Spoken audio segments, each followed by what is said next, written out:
여러분 안녕하십니까? 반갑습니다. 요한 3서에 들어가서 좀 생각해 보도록 하겠습니다. 요한 장로는 가이오에게 편지를 씁니다. 이 가이오가 수신자고, 그리고 요한이 이제 발신자가 되겠죠. 이 편지에서 이 가이오라는 사람에 대해서 이야기를 하고, 교회 안에 두 부류의 사람들이 존재해 있었다는 사실에 대해서 요한 사도가 지적을 해주고 있는 내용이 바로 요한 3서의 내용입니다. 서두에 여러분들이 잘 아시는 대로 사랑하는 자여 네 영혼이 잘된 것이 네가 범사에 잘되고 강건하기를 내가 간구하노라 하는 말씀으로 출발하는 내용이 이 요한 3서입니다. 형제들이 몇 명 찾아와서 이 가이오에 대한 이야기를 해줍니다. 이 가이오가 얼마나 교회를 위해서, 복음을 위해서 수고하는지. 그래서 그 소식을 듣고 난 다음에 요한은 이렇게 이야기합니다. 내 자녀들이 진리를 쫓아 산 것만큼 기쁜 일은 없다 라고 하면서 그 마음의 기쁨을 이제 표현하고 있습니다. 이제 특별히 이제 가이오에 대한 칭찬 가운데는 두 가지입니다. 하나는 뭐냐? 나그네를 잘 대접을 했어요. 가이오가 힘들고 어렵게 살고 배고픈 사람들 많이 도왔다는 얘기입니다. 그 중에서도 복음을 증거하기 위하여 이제 어려움을 겪고 있는 동역자들, 복음 전도자들, 사례를 받지 아니하고 복음을 전하는 사람들 만나면 채워주고 먹여주고 여비주고 하면서 그렇게 돌보았다는 것입니다. 요한은 이게 바로 진리에 협력하는 것이고 복음 전파 선교 사역에 같이 협력하는 것이 된다라고 높이 평가를 해주고 있습니다. 그런데 이 문제는 뭐냐면은 가이오가 하는 이 아름다운 일을 방해하는 자가 있고 돕는 자가 있었다는 것입니다. 오늘날 교회 안에서도 그렇지 않습니까? 무슨 일을 하려고 하면 반대쪽에 있는 사람들이 있기 마련이죠. 그래서 이 요한의 세 번째 편지에는 이 두 사람의 이름이 거명이 됩니다. 그 한 사람이 뭐냐 하면 디오드레베라고 하는 사람이에요. 디오드레베라고 하는 사람인데 이름도 참 기억하기 힘들죠. 디오드레베는요, 굉장히 잘난 척을 많이 합니다. 그러면서 똑똑합니다. 그리고 사람들 가운데 으뜸되기를 좋아한다고 그랬어요.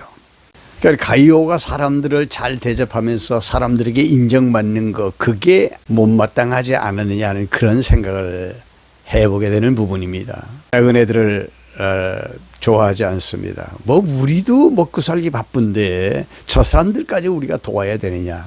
아주 똑똑한 현실주의자죠. 그렇게 하면서 나그네를 돕고 다니면서 복음을 증거하는 전도자들을 돕는 그 일에 대해서 방해를 놓기를 시작합니다.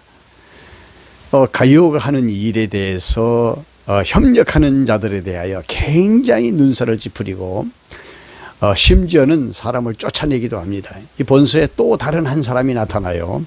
그건 가이오를 돕는 사람이죠. 누군가 하면요, 데메드리오라고 하는 사람이에요.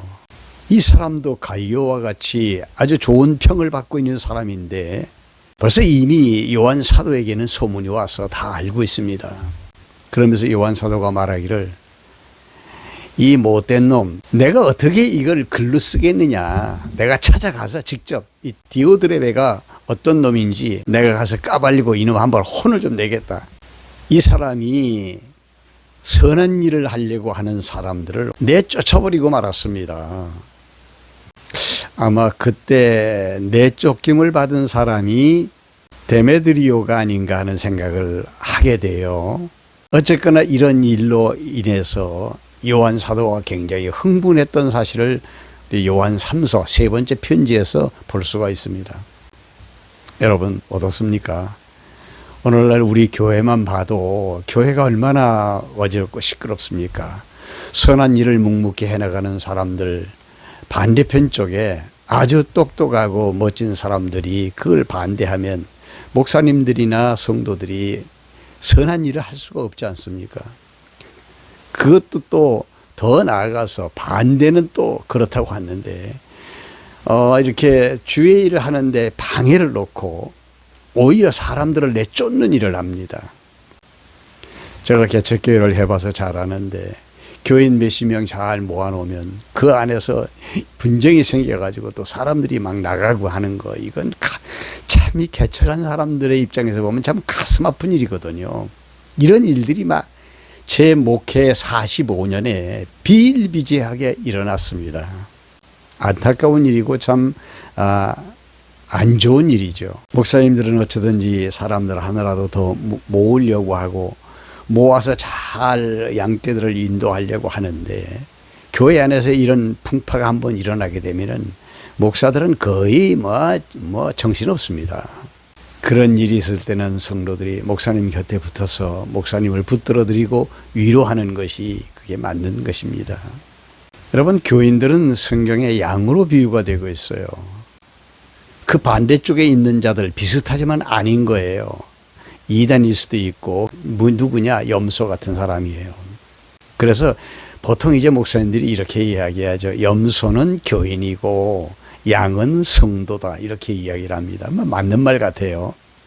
근데 여러분, 염소의 그 기질이 뭔지 압니까? 염소의 기질이 치 받는 겁니다. 예.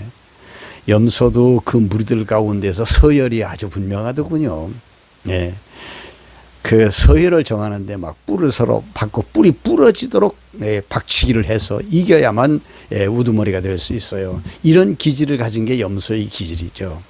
여기 바로 디오드레베입니다. 디오드레베가 염소 같은 자예요. 치 받아가지고 으뜸이 되고자 하는 거죠. 반면에 양은요, 진실합니다. 그리고 착합니다. 여러분, 착한 것은 어리석은 것과 조금 비슷합니다. 사촌이에요. 그러니까 똑똑한 사람들이 볼 때 착한 사람들은 좀 어리석어 보여요. 여러분, 염소의 세계는요, 힘의 논리가 적용되는 세계입니다. 그러나 양들의 세계는 사랑의 논리가 적용되는 세계죠. 염소의 세계는요, 착취하는 세계이고 권력을 가진 자가 지배하는 세계라면 양의 세계는요, 나누어주는 희생의 세계고요, 오히려 섬기는 세계가 바로 양들의 세계입니다. 완연하게 다르죠. 근데 교회 안에 염소의 세력이 들어와서 자리를 잡는다, 이거는 분명히 나중에 큰 풍파를 일으킬 수 있는 소지를 안고 있는 거죠. 그래서 우리 예수님이 하신 말씀이 너희들은 뱀처럼 지혜롭고 비둘기처럼 순결하라고 하시는 말씀을 주신 거예요. 자, 여기까지 따라와 주신 여러분 너무 감사하고요. 다음 시간에는 유다서에 들어가서 좀 살펴보도록 하겠습니다. 좋아요 버튼 눌러주시고요. 네, 다음 시간에 또 뵙죠. 네, 안녕히 계세요.